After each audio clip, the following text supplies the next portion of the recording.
Merhaba, nasılsın? Teşekkür ederim, iyiyim. Sayılar, rakamlar. Sayılar, rakamlar.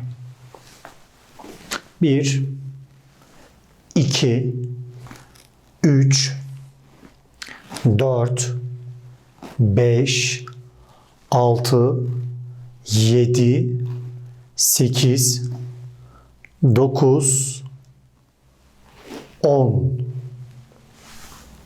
11, 20, 30, 40, 50, 60, 70, 80, 90, 100, 1000, 10.000, 100.000, 1 milyon.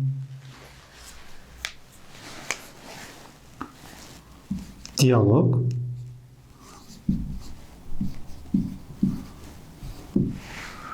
Bu kaç?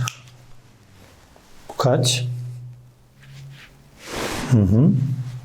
Güzel. Bu 4. Bu 4. Diyalog. Senin telefon numaran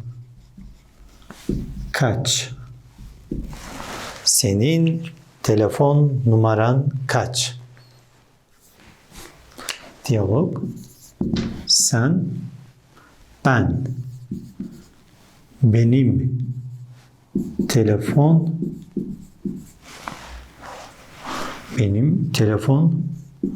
numaram, benim telefon numaram. 0 546 0 546 0 0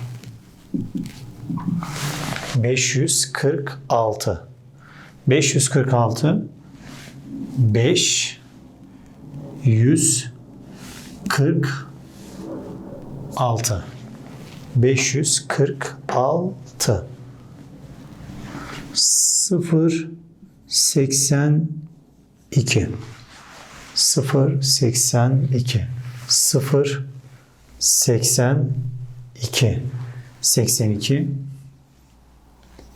82 bla bla bla. Diyalog. Diyalog.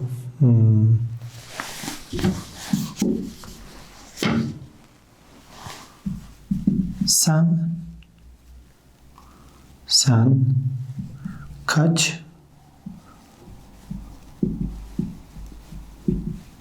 yaşındasın?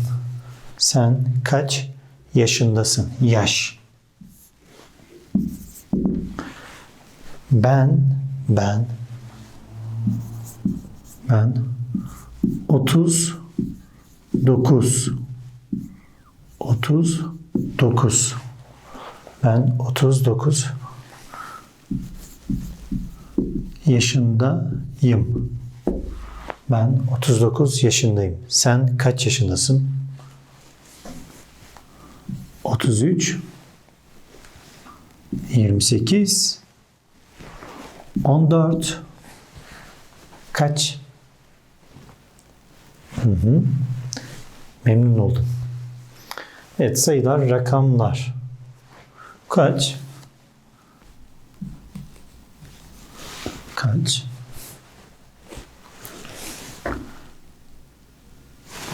Bin yüz 92 1192 1192 yani 2 1 2 9 10 90 1 100 100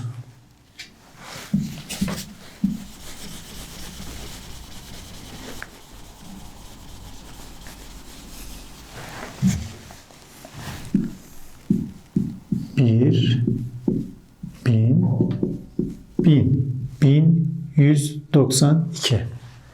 1192. Evet.